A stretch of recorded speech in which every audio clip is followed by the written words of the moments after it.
What's up, guys? Welcome back to The Educated Barfly. I am your intrepid host, Leandro Di Manriva, and today I thought it would be a good thing to get into some non-alcoholic cocktails. I didn't want to do a dry January post for a couple of reasons. The first of which, I don't like the idea that we wait until January of every year to give our livers a break. The fact is, I enjoy drinking, but it isn't the healthiest thing for you, and so it's really important to be very measured when we're drinking cocktails. And a good way to do this is working some non-alcoholic cocktails into your regular rotation. Luckily for us, this side of the industry is exploding right now, and there's so much innovation has happened in the last 5 years, driven mostly by people who are being more health conscious, and as a result of that, bartenders have to step up to the plate and fill that demand. Although we associate the bar with alcohol, really one of the biggest reasons to go to the bar is the sense of community that we get from going. We don't necessarily need to drink while we're there, although if we're being honest, there's always a little bit of a stigma on people standing around the bar and not drinking. And the people that are not drinking want to have something to drink. But most of them want something that feels a little more adult, and soda water and soft drinks just don't cut it anymore. So while there has been this massive demand, there hasn't always been an elegant solution to the problem. Until now. Non-alcoholic cocktails went through a couple of different phases over the past 10 years or so. In the first phase, most bars would make an effort to make non-alcoholic cocktails, but they just throw together a drink with whatever they had on hand, not serving enough of them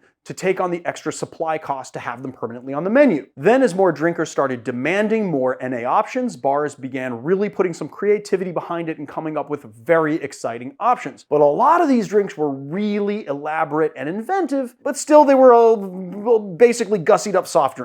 Then back in 2014, a company called Seedlip began making product that was not necessarily supposed to replace the booze, but be a viable alternative to drinking booze. They made a product designed to sort of hit the same note as the booze in your drinks with that nuance and complexity of flavor, but none of the alcohol. This was really exciting innovation, and it opened a door that a lot of people have been rushing through ever since. It was now possible to approach making reasonable representations of classic cocktails with no alcohol somewhat easily. And you know what? That drink is able to stand on its own as a good drink. Since then, many companies have stepped into the arena, and we now have a full-blown industry of spirits replacements for cocktails. So how are these products made? From what I gathered, there are two common approaches to making non-alcoholic spirits, and the first is to distill a full-proof spirit and then redistill the alcohol out. Some of these products have a small amount of alcohol left in their makeup, but they're basically the same as like a non-alcoholic beer. So they're like 0.5% alcohol. These products tend to be shelf stable, so you don't need to refrigerate them, and they can be stored the same way as you store all of your spirits. The other approach is to blend botanicals, spices, roots, barks, essences, and distillates to mimic various spirits. These are not shelf stable, and they must be refrigerated and consumed within a few months, or they're gonna go bad and they're gonna taste off. Okay, I think that's enough info for you guys. Let's actually make some of the cocktails. Today's video is sponsored by Trade, and I've made a coffee cocktail today because I like to do that with my Trade coffee. Trade is a subscription coffee service that pairs you up with some of the best roasters in the country. They are brilliant at getting coffee that I love. Everything they've ever sent me has been amazing. And you know what the greatest part about them is that if they send you a coffee that you don't like, they will give you a bag for free. They'll send you another bag. So although I drink a fair amount of coffee in the morning, I don't really know that much about coffee. And so one of the things that I really hate doing is trolling the grocery store looking for different coffees, trying to figure out something that I'll like. It's really nice to have somebody there that will curate something based on my flavor profiles, based on the things that I like. It's a really great way to explore a bunch of different new coffees. You don't have to drink the same coffee over and over and over again, although you can if you find something that you like. And then also it's really easy to customize to your life. So if you're in a moment where you're not drinking that much coffee, you can slow down your subscription. If you need more because you have family in town or you're just going through a lot of coffee, you can ramp it up. We've been partnered up with Trade for a really long time. I've been using their products for about a year, and this is a great way to support the channel. So if you really love coffee and you want to help out the channel, you can click the link below and use coupon code BARFLY at checkout, or go to drinktrade.com/barfly and get a free bag of coffee with any order. That is drinktrade.com/barfly for a free bag of coffee. The Espresso Martino is exactly what it sounds like, an espresso martini with no booze. For this drink, we're gonna be using Seedlip Spice 94, which was the first expression the company launched with in 2015. Today, they have a couple of more expressions and they really expanded their line. All right, let's get into it. We're gonna do half an ounce of simple syrup, 1 ounce of espresso, and we're gonna do 2 ounces of the Seedlip. But you know what I think I'm gonna do, guys? I think I'm gonna taste this before we actually make the cocktail. Give it a little taster, shall we? So I really get that spice, those kind of warming spices right on the nose, and a little bit of citrus. Oh yeah. I mean, it's like very citrusy and tart, and then it has all of those warming spices on the back end. I'm really missing the ethanol burn, and you really don't have the same mouthfeel as alcohol, but I would just impress on all of you guys to really think of this not so much as like a spirits replacement, but as a spirits alternative, because if you're thinking about it as a replacement, it might be a little bit disappointing for you. Add some ice to our tin, and give it a shake. And then let's strain our cocktail here. Taste it before I garnish it, right? I mean, it's a very beautiful drink. Really like that.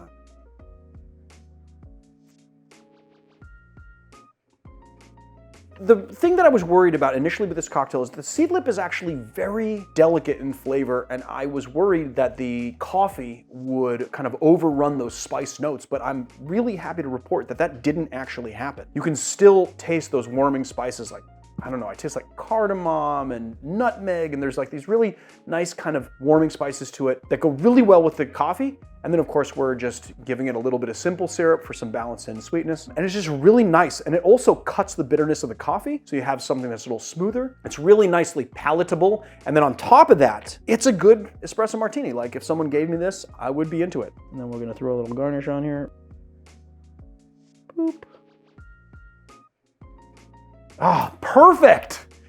Oh, perfect. There it is, the Espresso Martino. So the next cocktail that we're doing is an old fashioned, and we're gonna be using Spiritless's Kentucky 74 spiced cinnamon whiskey. Spiritless has really achieved a product that feels a little bit more like bourbon than the alternatives out there. It has all the right flavors of caramel, vanilla, a little bit of smoke, but it also has a little pepper in its formula that tries to replicate the ethanol flavor that you'd encounter in an alcohol spirit due to the capsaicin in the pepper that they use. It's pretty brilliant. This product is good for about 12 months on the shelf after it's opened. There's no need to refrigerate it. So Kentucky 74 is made in a really cool way. They first distill a full-proof spirit, then redistill it to remove the alcohol. To get the mouthfeel just right, they actually save some of the heads and tails from the first distillation and blend it in. So the product has like 0.5% alcohol by volume, same as like a near beer. You won't get drunk on it, but it is not 100% alcohol free. We're gonna build this just like an old fashioned. I'm actually gonna put a couple of dashes of bitters in here. You can use non-alcoholic bitters. I'm gonna be using actual Angostura bitters, and I will say this about non-alcoholic cocktails. I think we need to define something here. People are gonna say, the Angostura is really high proof, and it is, but the amount of Angostura that goes in here with the volume of other things is going to really dilute a lot of that alcohol down. I think that there's a difference between non-alcoholic cocktails and alcohol-free cocktails. This one is not an alcohol-free cocktail. This has a little alcohol in it. This has a little alcohol in it, but none of it is going to get you drunk. All right, so a few dashes, we'll say 4 of Angostura bitters. And then we're gonna do between 1/4 and 1/2 ounce, depending on how sweet you want it. The product is actually a little bit sweet, so I'm actually gonna go with 1/4 ounce of Demerara syrup. I think that's all we need for this particular cocktail. And then we're gonna pour 2 ounces of the Kentucky 74 spice. Let's taste this. Ooh, even though I kind of gave you flavor kind of profiles anyway, but. Okay, so it's not as thin as the Seedlip was. You know, it's got a little more viscosity to it. Tastes like cinnamon. You get those brown sugar notes. A little bit of smoke, still a little bit thin. The thing about this flavor is that it's not a very long flavor, and even though it has the capsaicin in it, it's not super spicy, so it's not really replacing the ethanol that much for me. But I feel like if they make it more pepper spicy, it's gonna be like too peppery, if that makes sense. Does that make sense? Like it's gonna be like, it's not gonna be the same type of ethanol burn. If they put too much pepper, it's gonna be actually spicy and it's gonna burn. It's not gonna burn in the same way that ethanol does. So I think that they did a pretty good job with it. I mean, you know, it doesn't replace bourbon for me, but if I can't drink, it's a good alternative, I think. All right, so we're just gonna take our ice here. Hopefully our ice doesn't crack, I didn't temper it. And then we're gonna stir it like so into our big glass. And by the way, we make this glass with a company called Amela. So if you guys are looking for a really nice, big, heavy, chunky, awesome old-fashioned glass that's a little bit higher in volume, it also works good for Mai Tais and stuff like that, hit up the link below. A nice little orange twist. All right, let's taste this guy.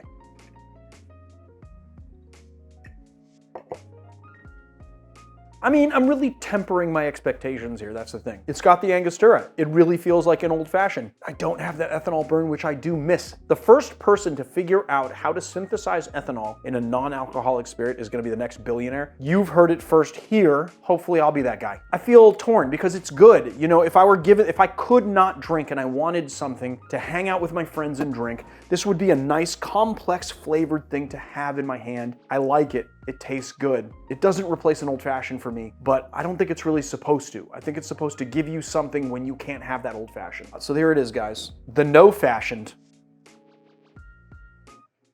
So the last cocktail we're gonna be doing is a Negroni Sbagliato. Ever since Emma D'Arcy got on the internet and blew the Negroni Sbagliato up, I have been getting hit up by people to do one. We've actually done one in the past, so I haven't really been, quick on the draw about it. The product from the next brand that we're gonna be looking at is Lyre's, which is founded in 2019 by 2 Australians living in Britain. Unlike some of the other products that we looked at today, Lyre's isn't made by distillation, but rather from a blend of distillates, natural essences, and extracts to sort of mimic the flavor of alcohol. And just so you know, it is not sugar-free. They use a blend of natural sugars to mimic the mouthfeel of alcohol, but they are, according to their own website, very low in calories when compared to, foolproof spirits or whatever. Because Lyre's products are macerations, they should be refrigerated directly after opening, especially in warmer climates. And if not refrigerating, they should be stored in a cool, dry place. They last around 12 weeks after opening. They do not last forever. All right, let's make our Negroni Sbagliato, or Negroni Sbagliato. So again, we're gonna be building this in a glass. All right, should we taste this? I'm actually I have very high hopes for this because these are aperitivo. In Italy, there are aperitivos in bottles in every single supermarket, and there are a whole range of non-alcoholic ones. So there is a precedent set for this product. It should taste pretty good. All right, so this is the bitter orange here, and then this other one is their Aperitif Rosso product. Let's see. Yeah, it looks a lot more red in the bottle than it does there. Oh, yep. Oh, that's good. I like it. That's really good. That really hits the spot. And you know what? It does have that kind of more syrupy, not syrupy, but it has that kind of a little bit more viscosity in the mouthfeel, so it doesn't taste like flavored water. Ooh, that one's really good too. I like it. Okay, so we're gonna take our bitter orange here. We're gonna do 1 ounce of the Lyre's bitter orange, and we're gonna take 1 ounce of the Aperitif Rosso, grab some ice, give it a stir. What's pretty cool is that Lyre's actually makes a non-alcoholic bubbly as well. So I guess I should use this as an opportunity to show you guys how to properly open a champagne bottle. Okay, so here's your champagne bottle, just like this. You want to take this little tab right here. Usually they have this little tab, and you want to remove the foil like so. Because there is a small chance that the cork could pop out because it's under pressure, you want to place your thumb here, and then you want to open this up. And what's kind of funny is that every single bottle, this little cage, I learned this from my really good pal and fellow YouTuber, Zach Zoschke. It's actually exactly 6 turns to get the cage off, which is pretty cool, right? Okay, so now what we're pressing here, what we're gonna want to do here is we're going to put our hand on the cage like so. If you were in a fancy restaurant, you would probably be using like a towel around this. I don't have a fancy towel though, and I don't wanna use my stained bar rag for it. But you would have a fancy towel, and what you want to do is you want to twist it from the bottom like this, working the cork out. Now this might take a little bit of time. You do not want to hear a pop. You just want to hear it come out with a little bit of gas, and then you have opened your champagne safely. And then we're just going to top this up. I'm going to use this technique to put this in the bottom of the glass like so that it doesn't layer on top. And we're going to top this up with our bubbly, like so. And then of course, because it is a Negroni Sbagliato, we are going to cut an orange here, cut a nice wedge, and then you should have those perfect orange juice cells. And we can just like plug that up there like that. Okay, let's give it a sip. Oh yeah, it's nice and dry, it hits all the right things, it doesn't have any alcohol, I don't really care, I really like the way it tastes. This one's like a little bit sweeter and bitter, and this one's like a little bit more like your traditional aperitivo, and so you get a really nice melding of those flavors. And then you have this guy, very dry, kind of reminiscent of Martinelli's, but not in a bad way at all, but also dry in the finish. I really want to taste it on its own now. I'm gonna get another little glass to just like kind of see what it tastes like. I mean, I have an idea now that I tasted it in the cocktail, but yes, it's dry and lightly sweet. It's nice and bubbly, and it's nice. I like it. And then in the cocktail, it's just nice and bright, effervescent, everything you want in your Negroni Sbagliato. I like it. There you go. There it is, the Negroni Sbagliato. Eat your heart out, Emma D'Arcy. All right, guys, there it is. 3 different non-alcoholic cocktails that you can do with these kind of new non-alcoholic spirits. When I was prepping this video, I was talking to a friend of mine and I was talking all about these non-alcoholic distilled spirits, and they asked me, what's the point? And then it just kind of dawned on me. What is the point? That is such a poignant question to ask. The existence of this industry and the fact that it's exploding right now really makes us examine what is the point? Why do we drink? We're gonna examine why we drink and what the point of drinking cocktails is. Is the point that alcohol is in it and that we get buzzed and that sometimes we get drunk? Or is the point that we wanna drink something adult and something nuanced? What is the point? We're gonna be doing a lot more of this on Barfly because I wanna explore this question and we're gonna do it right here on the channel. So I hope you guys enjoyed this episode and strap it in for a lot more non-alcoholic cocktails and different types of like mocktails or whatever, because we are gonna be going on the ride. And hopefully you guys will be going on the ride with us. This is the pro tip for today. So basically, you wanna make sure that you cut a really beautiful half wheel with an orange. And the way to do that is you want to cut the orange from the poles like this. So not like this, you want to cut it on its poles like this, where you see the navel, fine. It's belly button. All right, and we're gonna cut that like so. And then we're going to cut a nice wedge, and then you should have those perfect Tropicana looking like orange juice cells in their little housing like that.